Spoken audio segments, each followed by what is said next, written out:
time takes on a very dreamlike quality when one is in the psychedelic experience. And also the overall framework of the world becomes very fluid and maybe even at sometimes unstable, and startlingly so.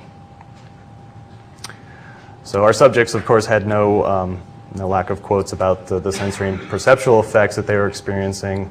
One subject endorsed waves of circular light. One person described the room as turning light blue, yellow, and green. Almost all the subjects described the music that we have in the room as intense yet relaxing. One subject talked about light tingling all over her body. One guy described what I guess were synesthesias by saying that the visuals that he was having were stimulated by the music and the note changes. And the same guy described purples, greens, every color, lots of color. He saw Ganesha laughing, saw faces, skulls, and neon floating patterns. So he was obviously having several distortions and illusions and hallucinations all at once.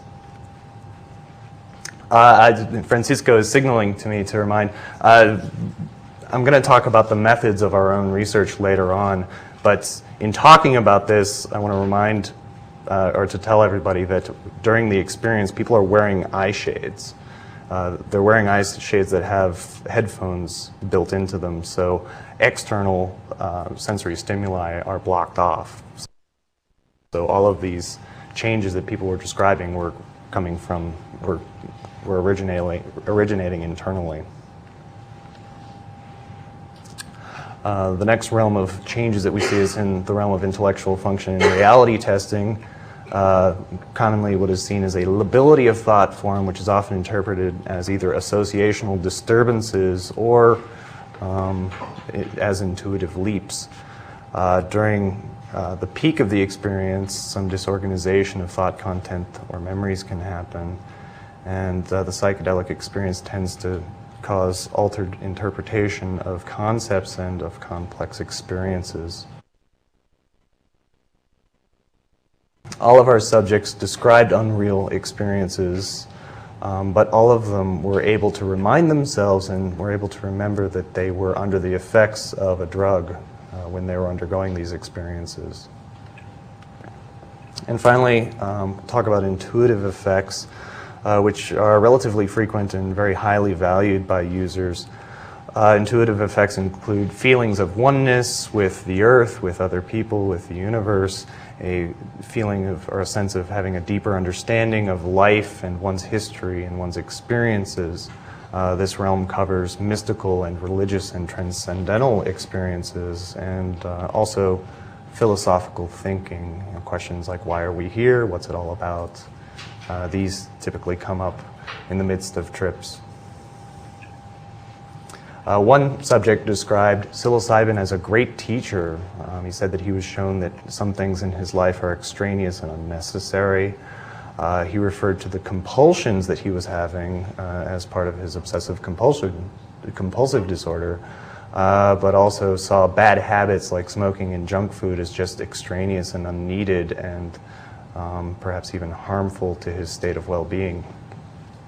I'm not going to read this quote aloud because we actually have a videotape of the subject who talked about seeing Jesus, and I'm going to show that to you at the end of this talk. Dr. Comet? In the last slide, you were describing this as kind of almost like meditation. Was there any control in the study, taking subjects, not giving them the substance, just giving them the eye shades, the music, etc., and seeing what would happen with them? We don't have a control group per se built into the study. We do have active placebo built into the study. The subjects receive 4 doses, one of which is a very tiny dose of psilocybin meant only to stimulate some physical reactions, but not to stimulate an actual psychedelic experience. And we can talk a little bit more about that later. And here are 2 well-known fellows having a psychedelic experience, Andy and Barn. Andy is saying, hey Barn, have you ever really looked at your hands?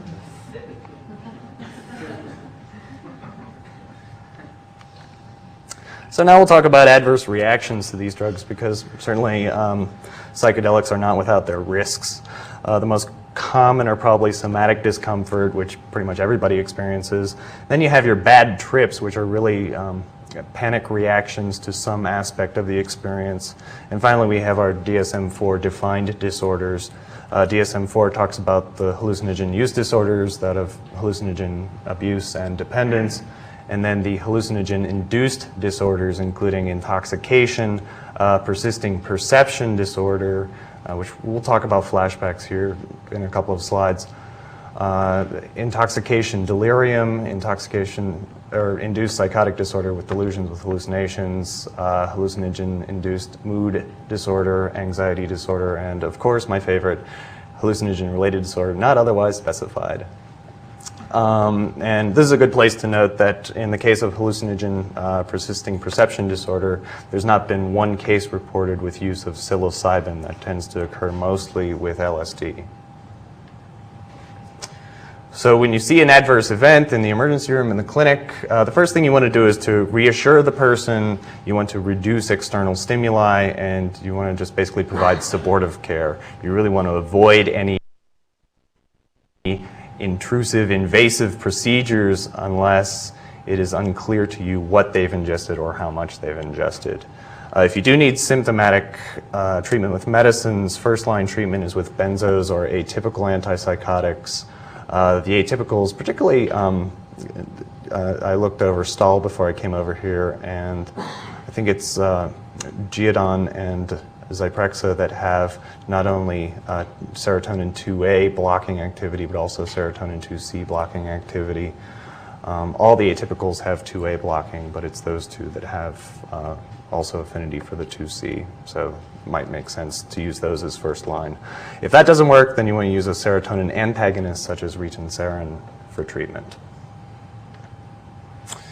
Now we'll talk about flashbacks. The definition or the description of flashbacks is transient, spontaneous recurrences of the psychedelic drug experience. That's not a fast and true rule. Some flashbacks, or particularly perceptual disturbances like we see in perceptual disturbance disorder, can be just long-term, non-remitting. The incidence of flashbacks varies widely in the literature. The range is anywhere from 15 to 77%. And I think one reason for that, that wideness, that variation in the incidence numbers, is because flashbacks aren't necessarily a bad thing, that there are users out there who can have very positive, pleasant flashbacks. That's why one of the terms amongst users for a flashback is a free trip. One thing that we do know is that flashbacks, at least the unpleasant sort that psychiatrists are usually called in to treat, because we usually don't get called in for the good flashbacks. Flashbacks are more likely in people with pre-existing psychopathology and also with a greater degree of suggestibility. What exactly causes these things is unknown. Some hypotheses include that flashbacks, particularly those that are emotional, are a kind of PTSD reaction to a very strong emotional event. Certainly somebody who has a bad trip, that can be considered traumatic if it's bad enough. But again, talking about positive experiences, if someone has a very strong positive experience of any sort, that can also be attached to or related to re-experiencing or having strong memories of that positive event. And you don't need to have, take psychedelics to have a strong positive event occur in your life. Also, some other ideas are that the persisting perception disorder is a form of visual seizure. There's also an idea that maybe flashbacks are a conditioned response to arousal, that maybe flashbacks are exacerbations of personality features that were there to begin with. Or a more psychodynamic explanation is that the person's defensive ego functions are incapable of suppressing unacceptable memories of conflicts that were brought on during the experience. Treatment of flashbacks includes using SSRIs, atypical antipsychotics, clonidine, and clonazepam. The latter two actually have more evidence in the literature these days than the former two. So clonidine and clonazepam are first-line treatment for flashbacks. And then finally, we talk about what is probably the most serious adverse effect, which is hallucinogen-induced psychosis.